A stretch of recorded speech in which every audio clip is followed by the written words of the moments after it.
game day right here on 880 ESPN New York and the ESPN New York app. Good morning, everybody. Hope you're having a great Sunday. It is the first Sunday in the month of February 2026. Can you believe it? We have made it into February. 1 week from today, Super Bowl 60, Super Bowl LX in the Bay Area. Sam Darnold and the Seattle Seahawks taking on Drake May and the New England Patriots. And it's interesting because I think there was a misperception the second the matchup was official. Oh, man, this is a nightmare for every Jet fan. And I could speak for many Jet fans by saying this is not a nightmare at all. I think if you're a Jet fan, you're thrilled for Sam Darnold. How could you not be? Seriously. I think people are surprised that the Jet fan is rooting for Sam Darnold. I got a text from a friend of mine. He's a Lions fan. And I remember a couple years ago, we were watching the Super Bowl together. And he was rooting for Matthew Stafford. Right? As a Lions fan, he wanted to see Matthew Stafford with the Rams win that Super Bowl against the Bengals. Stafford had been there for all those years in Detroit. Lions fans felt like he never had the team that could go out there and actually win a championship, but Stafford was a Super Bowl caliber quarterback, and the Lions fan was certainly rooting for Stafford. And I got a text from that same friend who said, who are Jet fans rooting for? And I go, Sam Darnold. We all love him.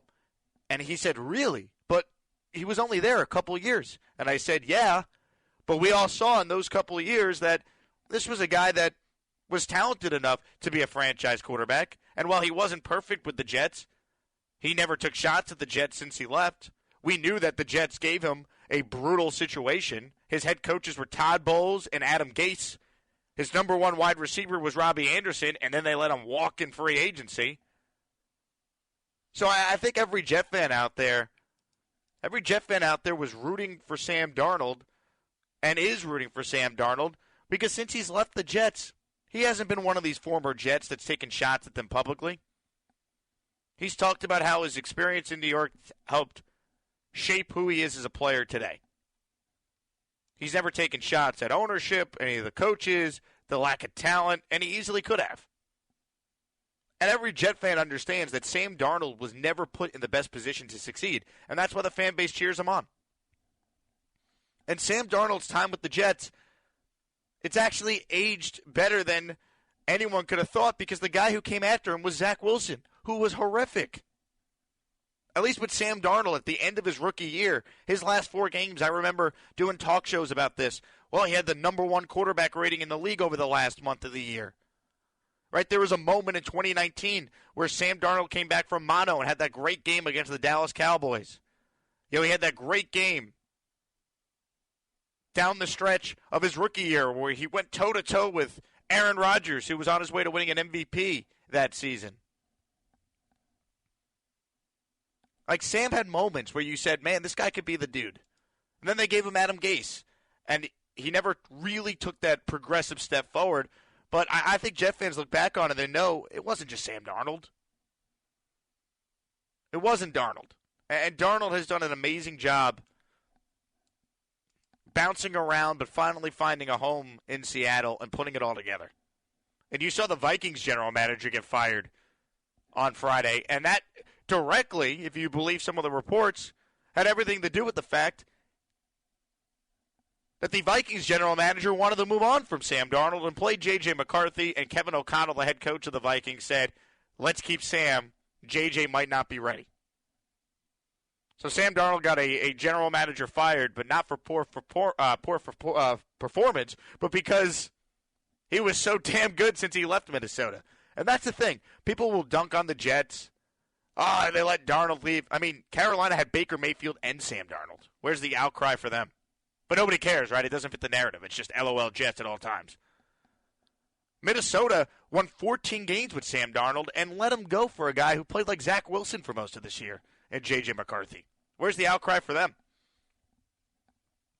But Sam Darnold has had so many chances to speak negatively about the Jets, and he only speaks positive about them. That's why Jet fans are rooting for Darnold. So there's a perception this is a nightmare Super Bowl. It's a nightmare because the Patriots are in it. It is not a nightmare that Sam Darnold is in it. Sam Darnold is our beacon of hope. And also, Sam Darnold is a warning for the current Jet franchise and the powers that be.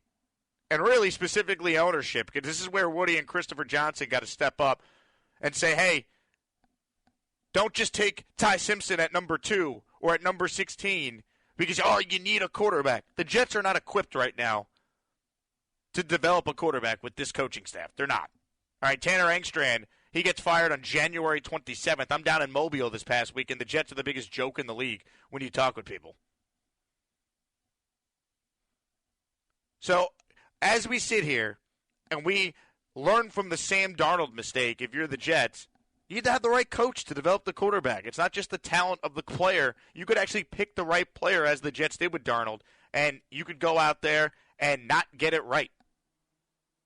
And not know you actually have the right player because that player is not put in the right environment to succeed. Darnold needed to go to Kyle Shanahan and the Niners, where he was the backup to Purdy for a year, to basically rehabilitate himself, and then go to Minnesota and get supreme coaching from KOC, Kevin O'Connell. And now his offensive coordinator in Seattle, Clint Kubiak, it sounds like if he wants either the Raiders job or the Cardinals job, the last 2 openings, the job is his if he wants it. Coaching matters, I think, now more than ever in the NFL, especially at the quarterback spot. And I think Sam Darnold's living proof of that. But to the people out there saying this is a nightmare Super Bowl for the Jets, it's really not. Again, every Jet fan is rooting for Sam Darnold because, 1, we don't want to see the Patriots win, and 2, Sam Darnold is as likable of a former Jet as there is. He's acknowledged his shortcomings, and he's never once thrown the Jets under the bus when he's had every opportunity to do so. Everyone else does it. Everyone else takes their shots at the Jets. Darnold never did. He's all class all the way, and every Jet fan is rooting for him. But the Jets need to learn from the Sam Darnold experience. It's all about coaching. And again, who's the offensive coordinator for the Jets? It feels like Frank Reich's the favorite. He's the guy that could be the quarterback whisperer. I'm not buying it. How could you? Again, the Jets reportedly will interview Greg Roman early next week. He's one of the 3 finalists for the offensive coordinator job. Roman most recently was the OC for the Chargers with Justin Herbert, and Jim Harbaugh fired him right after the year. So it's believed to be Roman, Frank Reich, who was the hot name to join the staff with Tanner Engstrand remaining as the OC, but Reich was going to call the plays. That blew up in the Jets' face. Engstrand gets fired. So now the Jets have to comply with the Rooney Rule and go through a process, and the process has now led them to Reich, Greg Roman, and it's believed to be Darrell Bevel, who, speaking of the Seattle Seahawks in the Super Bowl, was the OC the last time Seattle was in the Super Bowl, and they elected to not hand the ball off to Marshawn Lynch at the 1-yard line. That Darrell Bevel. He was Urban Meyer's offensive coordinator in Jacksonville. That Darrell Bevel. So, again, as we sit here right now, every Jet fan is rooting for Sam Darnold, and the Jets hopefully can learn from the Darnold situation, that if you don't have the right coach, that quarterback doesn't have a chance to be successful. And given where the Jets are right now, that's why I'm throwing Dante Moore. A couple of weeks ago, he went back to school because the Jets would have totally overdrafted him. He's got 20 career starts. Everyone says he needs to sit, learn, and develop, and the Jets are not equipped to have anyone sit, learn, and develop when the head coach in Aaron Glenn needs to win games to save his job. And if the Jets start 1-5, how do we know Aaron Glenn wouldn't put Dante Moore in and hope he plays well, like what Dable tried to do with Jackson Dart to save his job? Every time we say a quarterback needs to sit and develop, do they ever actually sit and develop? People will bring up Patrick Mahomes. That's one example. Who else has sat for basically an entire season over the last 10 years in the NFL? That's actually picked high, like first-round pick. You don't see it.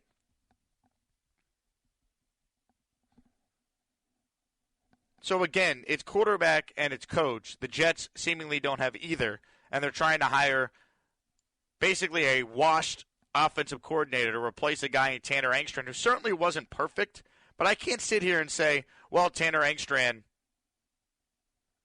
he's awful. Like, again, Aaron Glenn was hired And if you go back and read the quotes, including from my co-host, Mike Tannenbaum, who will join us at 9, and we certainly will discuss this with him, he was hired in part because of his ability to hire a great coaching staff. Mike said coaches are going to want to coach for Aaron Glenn. Well, he just fired 9 of 21 assistants after a year, including both coordinators. And the only example you could find for that in recent NFL history is Hugh Jackson with the Browns, who went 1-16 his first year, fired both coordinators, and then came around and went 0-16 in his second year, and actually survived and got a third year before he was fired a couple games into year 3. That's the only comparison for Aaron Glenn. Scary. But it feels like Frank Reich's the favorite now to be the OC for Glenn, and I don't know how many Jet fans get to sit here and be that inspired. I think he's a name. People know the name Frank Reich. But here were Frank Reich's last 4 years. 2022, he was fired midseason by the Colts after a 3-5-1 start with the offense averaging 15 points per game. 2023, he was fired midseason after a 1-10 start, with Bryce Young having a terrible rookie season and the offense averaging 16 points per game. 2024, he was out of football. 2025, this is this past year with Stanford, the team was 4-8. Like, that's the best we could do. Like, he's a veteran, he's known, but he's 64 years old. Is anyone else trying to hire Frank Reich to be, to quote Aaron Glenn in some of these interviews apparently, the head coach of the offense? No one wants the job. You got Aaron Glenn now calling plays on defense. What happened to him being the CEO coach? Well, a year in, everything has changed. Glenn's now going to have more responsibility on his plate, and he's looking for the head coach of the offense, which is very reminiscent to when Adam Gase basically made Greg Williams the head coach of the defense. And any time you reference the Gase era, if you're a Jet fan, enough said. 800-919-3776. The Super Bowl matchup is set. Every Jet fan is rooting for Sam Darnold. The idea that this is a nightmare Super Bowl, people haven't been paying attention. Your thoughts on that? Your thoughts on the Jets OC search? The Giants are searching for an offensive coordinator as well. Who will it be? We know it won't be Todd Monken, who's officially the head coach of the Cleveland Browns. That seemingly was a big surprise. So what will John Harbaugh do to find Jackson Dart's play caller? We'll talk about that. We have a loaded show for you. Field Yates will join Mike T and I at 9:15 this morning. Jordan Ronan will break down the latest with Big Blue at 10 a.m., and Rich Cimini will break down the latest with Gang Green at 10:30. Lot to do. It is the penultimate New York game day here on the first Sunday in February. Jake Asman with you. Mike T joins us at 9. Keep it right here. You're listening to all of it on 880 ESPN New York in the ESPN New York app. You're listening to New York Game Day on 880 ESPN and the ESPN New York app. It's the penultimate New York Game Day right here on 880 ESPN New York and the ESPN New York app. 800-919-ESPN is the number. Jake Asman with you. Mike Tannenbaum joins us starting at 9 a.m. Field Yates is going to join us at 9:15. Jordan Ronan at 10 and Rich Cimini at 10:30. The Jets need an offensive coordinator. The Jets, they hired a defensive coordinator no one has heard of. I mean, I was down in Mobile this past week at the Senior Bowl, and when the Jets announced that they hired Brian Duker, people that I were with, some of them covered other teams, a couple people that worked in the front office of teams not associated with the Jets, no one knew who he was. And I said, okay, well, this is great. And here's the thing. Right? Let me say this about Brian Duker. You look at the resume, he's had some experience. He's only 36. He's young, up and coming. If the plan all along was, hey, Aaron Glenn's going to take over the defense, and he's going to hire a young up-and-comer to be underneath him, that would be logical. It would make sense. He's a defensive coach. He's making between $10 and $12.5 million a year. Hey, Aaron Glenn, why don't you do something? Like, I would get that logic. Although I would warn Jet fans, if you look at Aaron Glenn's tenure in Detroit and just look at the numbers for the Lions' defenses, they were mediocre at best in all but one of the years. So it's not like this was Robert Saleh with the Niners, where there was a clear track record of elite defenses. It's not quite the same thing. But if Glenn wants to call the defense, fine. My issue with Glenn calling the defense is how we got to that point. Again, this Brian Duker guy, who comes over from the Dolphins and overlapped with Glenn in Detroit for a couple of years, there was no prior interview with Brian Duker. He wasn't part of the initial 8 candidates that the Jets announced they spoke with for first-round interviews. Brian Duker was hired 18 hours after he interviewed over Zoom. The Jets announced on January 16th, that was a Friday, that they conducted 8 interviews virtually, right, so over Zoom, with D.C. candidates. Duker was not one of them. Then over the next 1 to 2 weeks, they conducted enough in-person interviews to satisfy the Rooney Rule. And then on January 27th, they interview Brian Duker, and then the next day they hired him. So again, it just feels like there's been no plan, or their plan continues to change on a dime. And that's the biggest issue I have with Aaron Glenn. Everything he says he would be about, it has been the opposite. Every major decision he has made to this point has been horrendous. So Aaron Glenn in a vacuum calling defensive plays, fine. And by the way, for those saying, well, you know, they had Wink Martindale and then something happened. Well, Wink Martindale versus Aaron Glenn calling plays, it doesn't really matter. Again, no team is lining up to hire a Wink Martindale. You have some people in the media in this town who are shameless, trying to do everything in their power to get Wink Martindale hired by the Jets so they all could have a source in the building. Because anyone who knows anything about how who Wink Martindale is and what he does, he talks to reporters. So you scratch my back, I'll scratch yours. That's why there was such a media push, in my opinion, to get Wink in the building. Please. No one else is dying to hire a Wink Martindale who struggled at Michigan. And last year, and has not been in the league in 2 years. So I don't care that the Jets didn't end up with Wink. I don't mind Glenn calling the plays on defense. I do mind how rudderless the whole thing feels. And a big thing talking with coaching agents down in Mobile was the fact that on a Friday night, 3 weeks after the Jet season was over, that's when we got word that they fired 7 assistant coaches. That these coaches were basically just in limbo since the season ended. And even if some of them knew they likely weren't going to be back, there's a professional way you're supposed to handle business. I mentioned Greg Roman last segment. Greg Roman was fired a day after the Chargers season ended. Harbaugh wasted no time. Like, Glenn had to have known he was going to make changes to his staff. And even that wasn't handled properly. I know fans don't care about that, but if you want to get if the perception of the Jets is ever going to change, how you treat other coaches, that matters. Fans might not care, but this stuff matters behind the scenes if you're trying to change the reputation of your franchise, if you're trying to be a place coaches want to work for or work at. So again, the whole thing just feels like a mess. Brian Duker in a vacuum, fine. Glenn's going to call the plays, I get that. But why wasn't he a part of the initial 8 interviews that they announced on January 16th? It looks ridiculous when you interview him on January 27th, and then it's announced he's hired 18 hours later on January 28th. But that's the Jets. Aaron Glenn had that line, put your seatbelt on and get ready for the ride. I didn't think the ride was going to be, up and then straight down to the depths of Earth's core, because that's what it's felt like. At Jake Asman on X, if you want to weigh in on the conversation, Brian D. Morales tweeted me, man, I thought our beloved Jets were bad, but when you broke down all the OC choices minus Reich, damn, that's sad. We need a total turnaround. I know Woody won't let up control, but I hope a Steve Cohen type could buy him out and invest back in the team. Go Sam Darnold. I mean, that'd be the dream scenario, right? That the Johnson family stops owning the Jets. I wouldn't bank on it. That's the most depressing part when you're a sports fan. You could fire the GM, you could fire the coach, you could change the players. But when the owner's the biggest problem, what do? You can't fire the owner. Let's start it off with some calls now. Appreciate everyone tuned in here on New York Game Day, our penultimate show.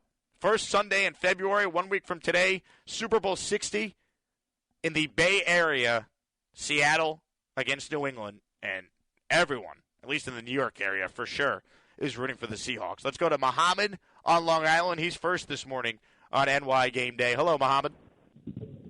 What's going on, Jake? Thanks for taking my call, man. First, when it comes to the Sam Darnold thing, everybody was saying, like, I wonder how the Jets feel, how the Jets fans feel, how the I always felt like throughout this whole thing, Minnesota should feel even worse than the Jets because at least when he was with the Jets, we weren't quite sure.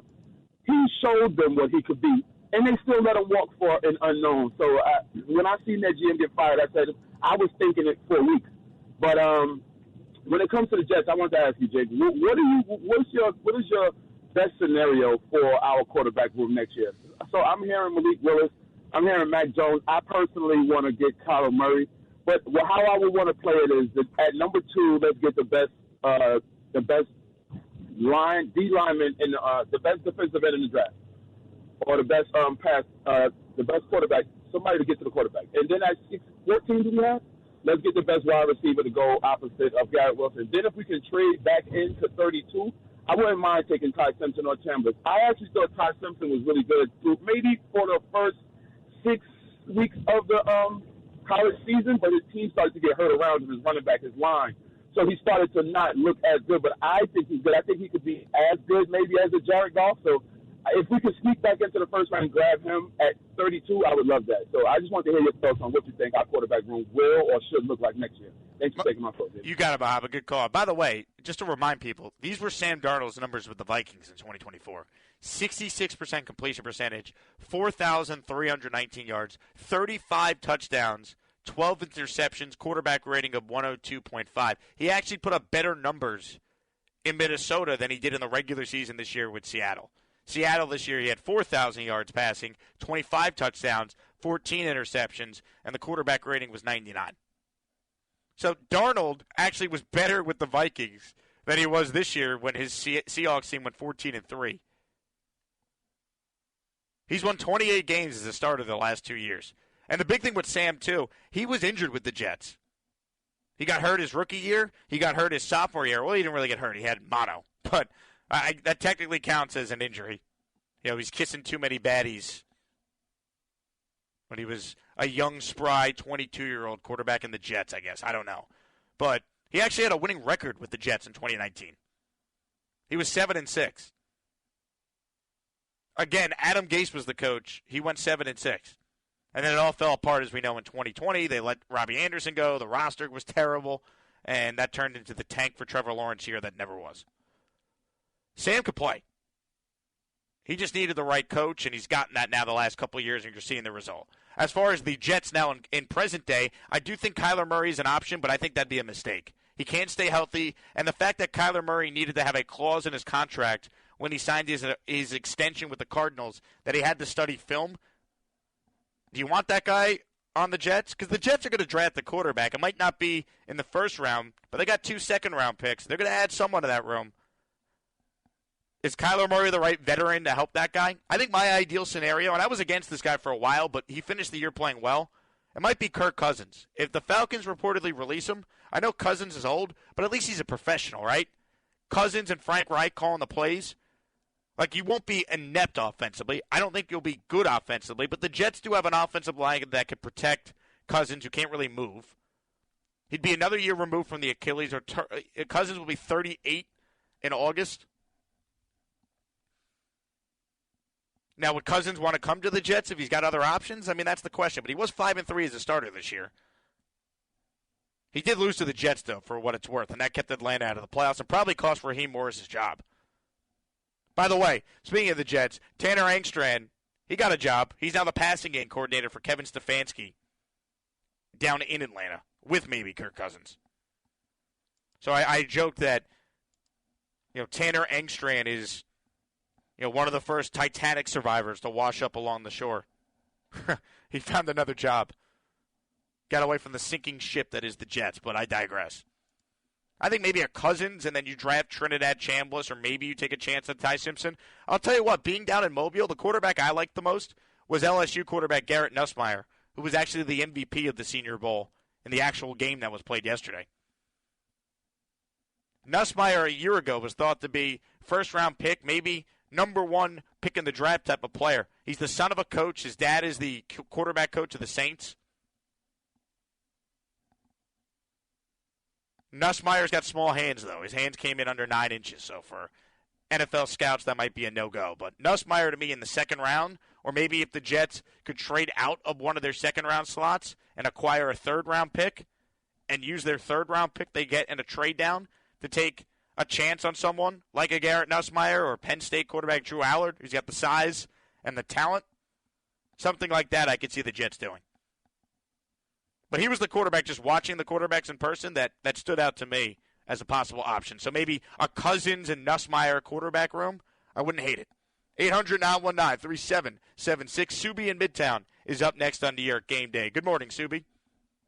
Hey, so Aaron Glenn, if he drafts two premier defensive players early in the first round, doesn't that give him enough ammunition to have a top 15 defense and save his job? Or do you think that even drafting those players, like the Ohio State guys, is not going to be enough? Because Aaron Glenn in Detroit as well, was saved by the offense. And do you think bringing in Frank Wright would save his job if that offense is, sufficient and they have, like, for example, 6 to 7 to 8 wins? What is it going to take to save Aaron Glenn's job next year? Because they are giving him so much money. Woody's going to have to see a disaster, which is possible, in order to fire him right away. And does he have any chance of saving this job and at least providing some spark for the Jets season? Did you see anything at the Senior Bowl with the QBs that Frank Wright could bring in and possibly save Aaron Glenn's job? Well, Subi, I appreciate it. I think the biggest thing is they got to win at least 7 games. At least.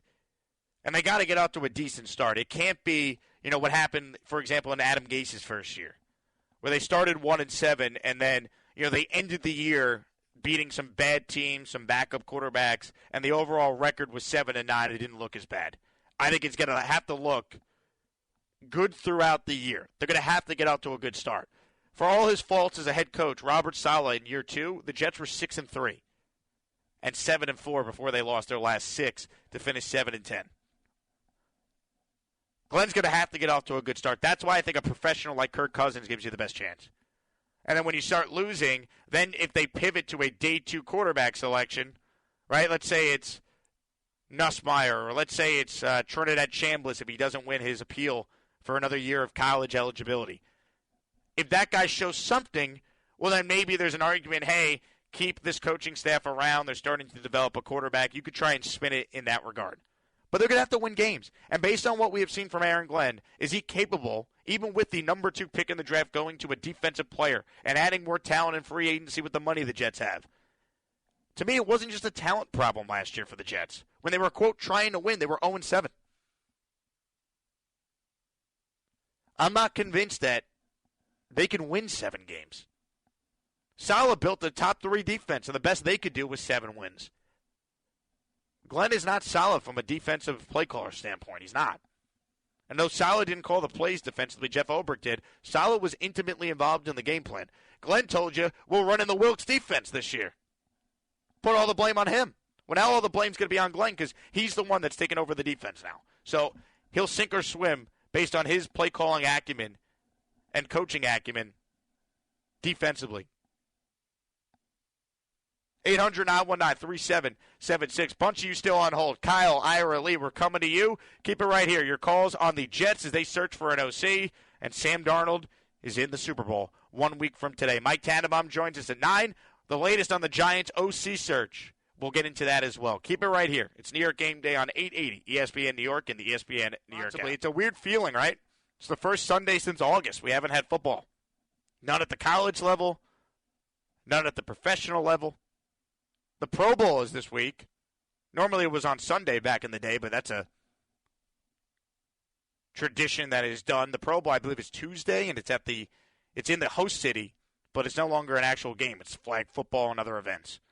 All you need to know about the Pro Bowl is that Joe Flacco was added to the roster to represent the AFC in addition to Shedeur Sanders. So it's amazing Kevin Stefanski was fired. He had 2 Pro Bowl quarterbacks that he coached up in Cleveland, huh? Unbelievable. Shedeur Sanders, 7 touchdowns, 10 interceptions. AFC Pro Bowl quarterback. Outrageous, but hey. People are going to watch. The ratings for the Pro Bowl still will do better than regular season basketball games or hockey games. It's crazy. 800-919-3776. More of your calls right now. Let's say hello to Ira in Staten Island, who's up next on New York Game Day. Good morning, I. Hey, good morning, Jake. How are you? And Boy, to Shuby's question before, to be very honest with you, and I'm not being disrespectful.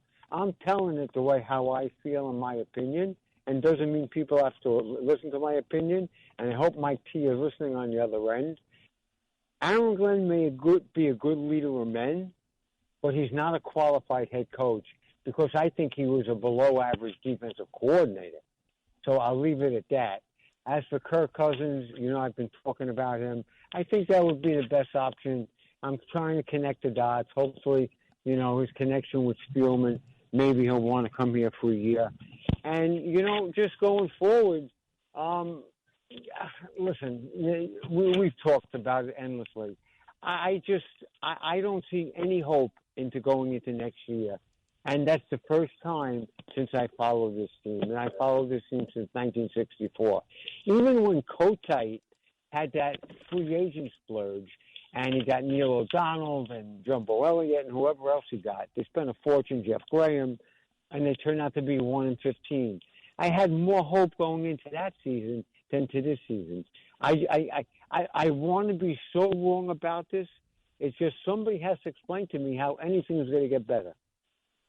It's tough to sit here and try and find a way for it to get better, Ira. That's the problem. Good call. I mean, if you want the pie-in-the-sky optimistic spin zone here, you sign one of these veteran quarterbacks and they give you the 2015 Fitzpatrick year. Frank Reich and Kirk Cousins, do they give you the Chan Gailey and Ryan Fitzpatrick 2015 season? I mean, that's what it's going to take, right? Like quarterback play that is far superior than anything you'd imagine. Glenn now coordinating the defense, gets the defense back to being respectable. Which, again, Aaron Glenn as the DC in Detroit, here are the defensive rankings for the Lions. 2021 in yards per game, they were 29th. They were 31st in points. Okay, year one, no problem. But year two, 32nd in yards, 30th in points. Year three, this is now 2023, 23rd in each category. His last year, 20th in yards, but 7th in points. That was his best year by far. And they had all the injuries, which made it impressive. So, all right, if you tell me that Glenn's going to fix the defense and you get like a resurgence year from Kyler Murray or Kirk Cousins, I guess you could be a lot better than we think. But does anyone actually think that's going to happen? It's tough right now, man. It really is. And if you want a positive spin, it stinks that you got to look at it like this, but the Jets have 3 first-round picks in 2027. I did the math, and because we had 10 head coach openings this cycle, between this year and last year's cycle, that means going into the 2027 offseason, more than half the league will have a year one or year two head coach. So maybe there's only 5 openings next year, let's say. Would the Jets, in theory, not be one of the more attractive openings? Maybe you could get Mike Tomlin to consider your job, or Sean McDermott to consider your job. Maybe Kevin O'Connell, after what happened in Minnesota over the weekend here with the GM getting fired, maybe the whole thing just gets blown up. And all of a sudden, he's available. And Darren Muji has another good draft. He sticks around and he gets to hire his college roommate when they were together at San Diego State. Maybe that's the plan. Or maybe Shane Steichen's available if the Colts can't figure it out without Daniel Jones being healthy this upcoming year. And you hire a proven offensive coach for your young quarterback. Like, again, I could give you positives, but you got to wait about a year before I could see it come to fruition. It stinks. It really does. I don't think any Jet fan has faith in Aaron Glenn. How could you? Again, he was hired on his ability to hire a great staff. He fired 9 of 21 assistants, including both coordinators, after a year. The only other guy that did that is Hugh Jackson, who went 1-15 in year one, said we're not going 1-15 again, and guess what? They went 0-16. Congrats, Hugh. It's Bleak. Kyle in Rockaway Beach up next on New York Game Day. Hello, Kyle. What's going on, Jake? How are you? I'm fantastic, Kyle. So I know that, the fact that we had Sam in the building is very disheartening to a lot of Jets fans. If you think about it, in 50 years, we've really developed one quarterback. who was injury prone and never quite got to where we hoped he would be with Chad Pennington. He had his limitations. I'm hoping that we can use this offseason and the next offseason to bring in guys with high ceilings that can ultimately be the guy that can take us to the next level. If that means Garrett Nussmeier in the second round and Cole Payton in round 6, and you throw a balloon payment in year 1 to Malik Willis, I know a lot of people think no more reclamation projects, or he's going to have other options, but you put that option in front of him, you make him say no. I think that we have some assets that might be able to convince him if you give him a balloon payment in year 1 and maybe lesser money in following years to say you're going to have the fast track here. It's an audition, but you're going to get a lot of money up front. And then if things all fail and you have Brady Cook and these other 2 drafted options competing for quarterback 2 and 3 on the roster, and none of it pans out, then you still have your 3 first-round picks to go and get your guy in 2027. I'll hang up and listen to what you think about that. Kyle, I appreciate it. Good call. What concerns me about Malik Willis is he started 6 career games. Now, Malik Willis is going to be a free agent. If Justin Fields got $40 million, 30 of it guaranteed, Malik Willis is going to be able to ask for that too, is he not? Because he did look really good when he played. But I'd be a little weary of a guy who's only made 6 career starts and didn't do anything until he got in the Mike LaFleur offensive system there in Green Bay. I think Malik Willis will end up going to Miami. If the Dolphins aren't interested in Malik Willis, that's a warning sign that maybe they know he's not that good. Because if you look at the Dolphins, they hired Jeff Hafley, who was the DC in Green Bay. And if you look at the GM they hired a guy who was the assistant GM in Miami, John Eric Sullivan. Or the assistant GM, I should say, in Green Bay. So between the fact that they hired John Eric Sullivan and Jeff Hafley, and they hired, get this, Jet fans, Nathaniel Hackett as the quarterback coach on Hafley's staff, doesn't it feel like if Malik Willis is going to leave Green Bay, which why wouldn't he? He's going to get a chance to be a starter by someone. He'd go to Miami.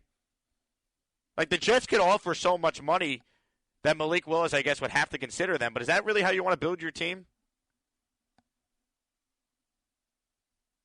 So I don't expect Malik Willis to end up with the Jets. I don't. Lee on Long Island. He's up next on New York Game Day. Good morning, Lee. Jake, good morning, sir. So I want to present you a situation here. All right, you have a time machine, and you can go back to draft day of 2021. And you're running the Jets organization, and Trevor Lawrence goes number 1, and you still have the number 2 pick, and you need a quarterback.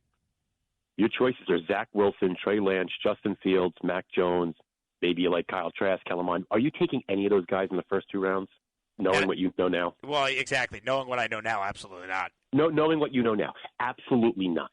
And I'm afraid that this year, after Mendoza, the guys like Ty Simpson, Beck, Chambliss, Nussmeier, Aller, I feel like they are all the same exact class as the 2021 class. Not one of them is worthy of being a starter in the NFL. I don't think you're going to get a guy in this draft. And that's just bad luck for the Jets. They have the number 2 pick. They need a quarterback desperately, and there's not going to be one. And you can't force it. And I really think that, if you want to take a guy in the 4th or 5th round and try to take a flyer on a guy, I get that. But you can't expect that you're getting anything in this draft that even resembles your future. And what you were talking about, sorry, I apologize about that. And what you were talking about before with Glenn, and I say this kind of tongue-in-cheek, but, there was a lot of competition for the coaches this year because there were 10 openings. There's not always 10 openings. And I think Aaron Glenn is the perfect candidate to deliver the Jets a 1-16 season where they can have the number 1 overall pick in 2027, where there are a lot of quarterbacks that are worthy of being a starter in the NFL. I don't think this class is good at all. I think this class is going to mirror 2021. You're going to have Fernando Mendoza being Trevor Lawrence, and then you're going to have the rest of those guys being absolute scrubs at this level. And that's just my opinion. I'll tell you what, Lee, good call. It's possible because I don't love Ty Simpson. I don't love him for the Jets. And he's maybe the only other guy that's probably worthy of a first-round pick, just based on how he played for at least part of this past year. Now, we dealt with the injury. Alabama was not great this year. They had 0 running game. But you look at the history of quarterbacks with 20 or less starts going in the first round, there's one that panned out with his original team, Cam Newton in 2011. Over the last 15 years, here are all the quarterbacks who entered the NFL with 20 or fewer career starts. And again, Ty Simpson started 15 career games. Anthony Richardson, 13. Trey Lance, 17. Dwayne Haskins, 14. Kyler Murray, 17. Mitch Trubisky, 13. Ryan Tannehill, 19. Cam Newton, 14. I am worried the Jets could reach on a quarterback, but at least it wouldn't be at 2. 2 could really set you back. You don't want to burn pick 16, but at least that wouldn't devastate the Jets from, to your point, using one of their first in 2027 and getting their quarterback next year. And while it's risky to assume next year's class will be better quarterback-wise, by accident it kind of has to be, no? Whether it be Arch Manning or Dante Moore, whether it be Lenoris Sellers, C.J. Carr, Julian Sayin, Jaden Mayava, Darian Mensah. It could be a loaded QB class a year from now. Could be. You never know, but I would bet on it being better than this year's class. That is for sure. 800-919-3776.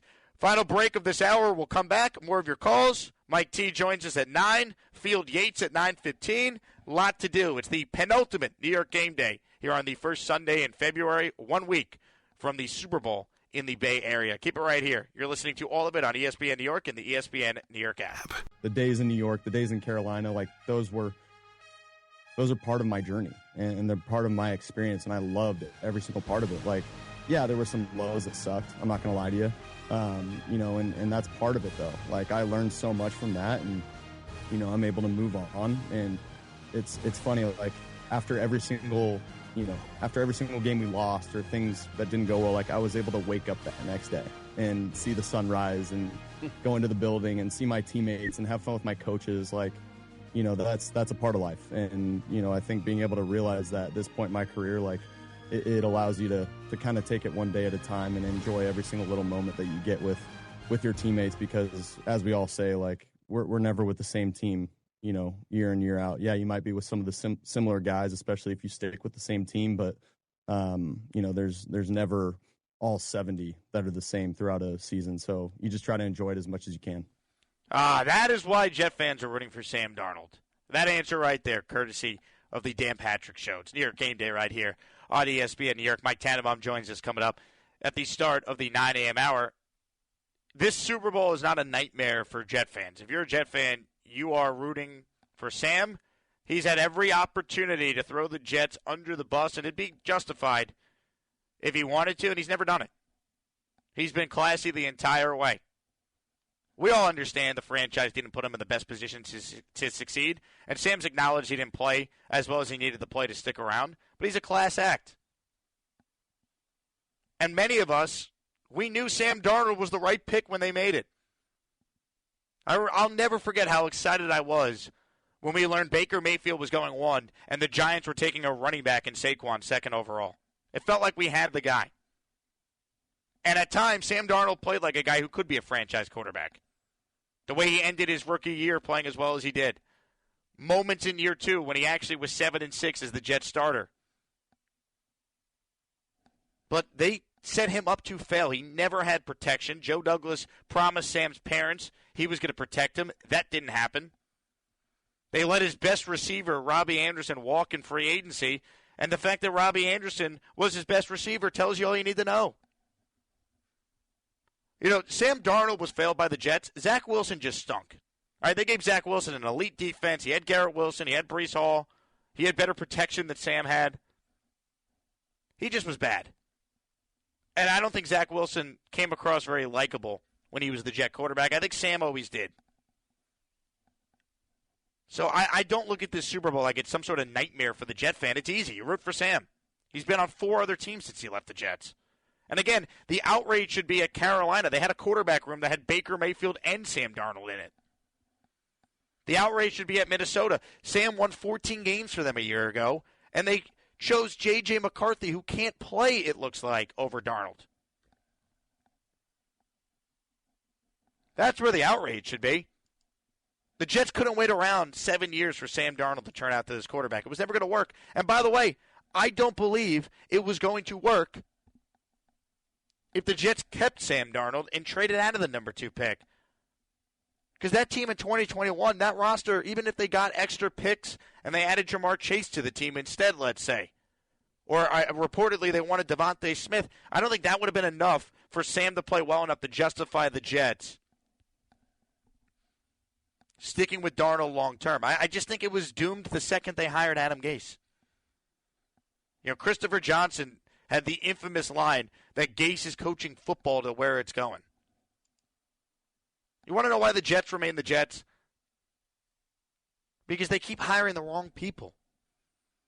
And Sam Darnold is a costly tale that hopefully the Jets can learn from, that you could actually pick the right quarterback, but if he's not in the right environment, it does not matter. But again, that answer that we just played from Sam on Dan Patrick this week, that was the guy. And that is why Jet fans like Sam Darnold as much as they do. So this is not a nightmare scenario. This is easy. By the way, I just saw this before we go to break. Rich Cimini caught up with former Jets GM Mike McCagden, his first interview since he got fired after the draft in 2019. And Rich, who will join Mike Tannenbaum and I at 10:30 today, asked McCagden about drafting Darnold, and he said, quote, "He's the one I never second-guessed. I always felt he was the one I got right." McCagden got mostly everything wrong, but he is the Jets GM who drafted a quarterback who's going to start in the Super Bowl.